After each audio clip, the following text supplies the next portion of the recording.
राधे राधे दोस्तों, आप सभी का स्वागत है आपके अपने ही YouTube channel sir commerce classes में। तो आंसर की लेकर तैयार हूँ हिंदी कोर के लिए, जो आपका एग्ज़ाम हुआ है क्लास 11th का। फर्स्ट सिटिंग में आपका हिंदी कोर का सब्जेक्ट था। तो चलिए हम लोग वीडियो को शुरू करते हैं। तो आप लोगों ने आंसर की कितना सही किया, तो चलिए मिला लेते हैं। तो जैसे क्वेश्चन पहला में आपको दिया गया, खंड क से अपठित बोध के लिए है, गांधीवाद में राजनीतिक और आध्यात्मिक तत्वों का समन्वय मिलता है। तो ये आपको एक गद्यांश दिया हुआ है, उस गद्यांश को आपको सही से पढ़ना है, उसका सही उत्तर करना है। तो गांधीवाद का आधार है, तो गांधीवाद का आधार जो है वो राजनीतिक और आध्यात्मिक है। ठीक है, तो सबसे पहले ही आपको लिखा हुआ है, तो उसका सही उत्तर हो जाएगा ऑप्शन नंबर बी हो जाएगा, प्रश्न संख्या 1 का। आगे बढ़ते हैं प्रश्न संख्या 2। प्रश्न संख्या 2 में पूछा गया है कि संचार में प्रचलित सारे वाद सीमित है। तो सही उत्तर हो जाएगा इसका ऑप्शन नंबर बी हो जाएगा, राजनीतिक क्षेत्र तक, ऑप्शन नंबर बी। तीसरा नंबर प्रश्न पूछा गया, गांधी जी ने अपने जीवन का बलिदान दिया है सांप्रदायिकता की समस्या को हल करते हुए, ऑप्शन नंबर डी हो जाएगा। चौथे नंबर में आध्यात्मिक शब्द में ईक प्रत्यय है, निम्न में से सही विकल्प क्या होगा? तो आध्यात्म जोड़ ईक, ऑप्शन नंबर ए हो जाएगा चौथा नंबर का। उम्मीद है आप लोगों ने भी सही आंसर किया होगा, और मिला लीजिए आप लोग कितना आप लोगों ने सब सही आंसर्स किया है। तो एक आपको देखिए पद्यांश आपको दिया गया है, आपको पद्यांश को सही से पढ़ना है, उसका सही उत्तर देना है आपको। तो मनमोहिनी प्रकृति की जो गोद में बसा है, सुख स्वर्ग सा जहाँ वो देश कौन सा है? तो मन को, प्रश्न संख्या 5 में, मन को हर लेने वाली प्रकृति की गोद में कौन सा देश बसा है? तो भारत देश हो जाएगा, ऑप्शन नंबर सी हो जाएगा प्रश्न संख्या 5 का। आगे बढ़ते हैं छठे नंबर प्रश्न में। तो छठे नंबर प्रश्न में आपसे पूछा गया है कि उस देश के चरणों को कौन धो रहा है? तो सही उत्तर हो जाएगा रत्नेश, ऑप्शन नंबर बी हो जाएगा, छठे नंबर का सही उत्तर हो जाएगा। सातवें नंबर प्रश्न में, तो प्रश्न संख्या 7 में पूछा गया है कि यहाँ की नदियों के पानी को कैसा बताया गया? तो सही उत्तर हो जाएगा अमृत के समान, ऑप्शन नंबर डी हो जाएगा। आठवें नंबर प्रश्न में, इस देश का आंगन किससे भरा हुआ है? तो सही उत्तर हो जाएगा रसीले फलों से, विभिन्न प्रकार के अनाजों से, पौष्टिक मेवों से, ऑप्शन नंबर डी हो जाएगा, इनमें से सभी हो जाएगा। ठीक है ना, ऑप्शन नंबर डी हो जाएगा आठवें नंबर का। नौवें नंबर प्रश्न में, यानी आपको खंड ख से संबंधित दिया गया है प्रश्न। तो खंड ख में आपको लिखा गया है नौवें नंबर प्रश्न में, रेडियो जनसंचार का कैसा माध्यम है? तो सही उत्तर हो जाएगा श्रव्य, ऑप्शन नंबर बी। 10वें नंबर में, समाचार लेखन की सबसे बुनियादी एवं उपयोगी शैली कौन सी है? तो उल्टा पिरामिड शैली, ऑप्शन नंबर बी हो जाएगा। 11वें नंबर में, दैनिक जागरण क्या है? तो ये समाचार पत्र है, ऑप्शन नंबर डी। 12वें नंबर में, किसी भी पत्रकार के लिए सदा क्या होना आवश्यक है? तो निष्पक्ष, ऑप्शन नंबर ए हो जाएगा 12 नंबर का।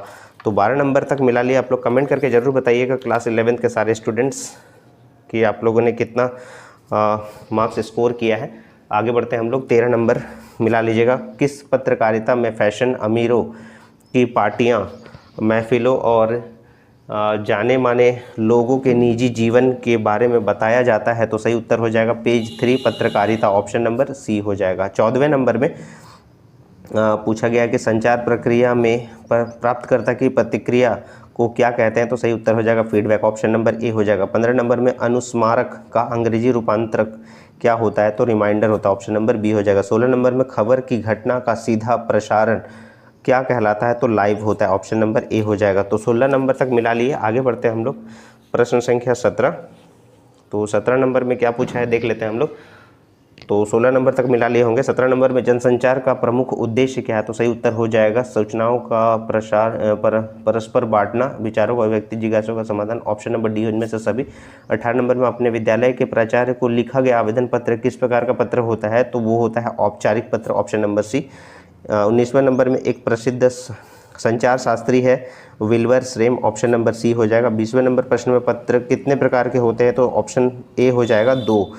तो 20 नंबर तक हम लोग मिला लिए हैं। 21वें नंबर से हम लोग आगे देखते हैं। तो एक आपको खंड ख ग से जो है आपको एक गद्यांश दिया गया है, गद्यांश को आपको सही से पढ़ना है और ये सही आपको उत्तर बताना है। तो ये आपको इंपॉर्टेंट क्वेश्चन जो बताया तो उसी में से संबंधित है, ये धनराम की मंदबुद्धि वाला।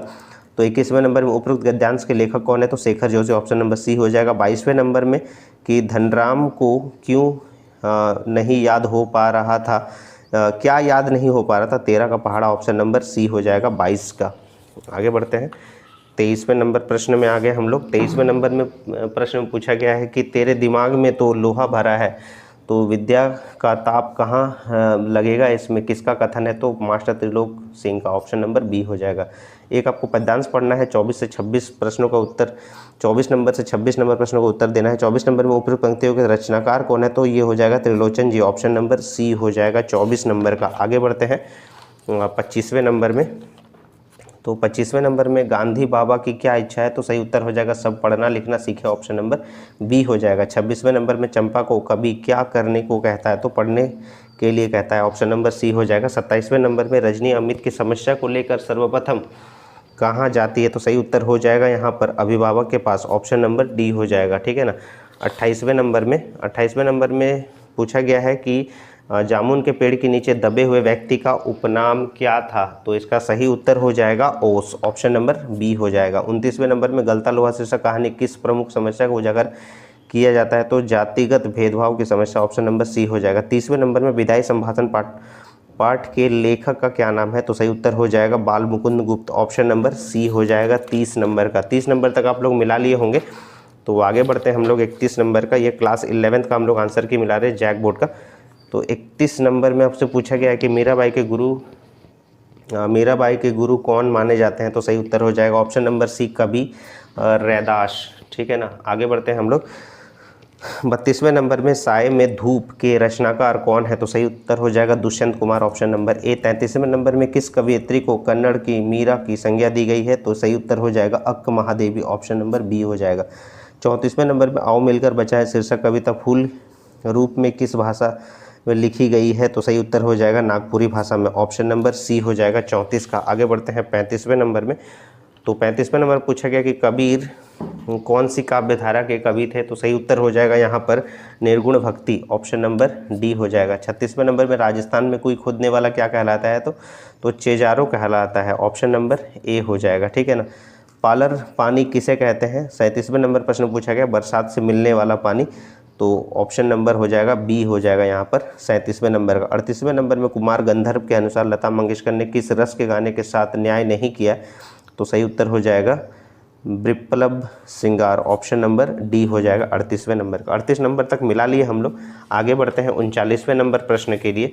तो 39वें नंबर प्रश्न में कि आलो अंधेरा रचना मूल रूप से किस भाषा में लिखी गई है, तो 39वें नंबर प्रश्न का उत्तर है ऑप्शन नंबर ए बांग्ला भाषा।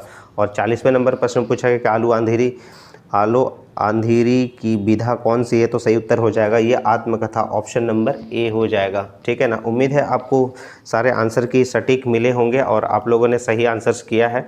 और ज़रूर कमेंट करके बताइएगा कि आप लोगों ने कितना मार्क्स स्कोर किया है। और अगर आप चैनल को अभी तक सब्सक्राइब नहीं किए सोनू सर कॉमर्स क्लासेस का, तो चैनल को जरूर सब्सक्राइब कर ले और इसी तरह से जुड़े रहेगा सोनू सर कॉमर्स क्लासेस के साथ। इंग्लिश कोर्स के आंसर के साथ मिलता हूँ, तब तक के लिए राधे राधे दोस्तों।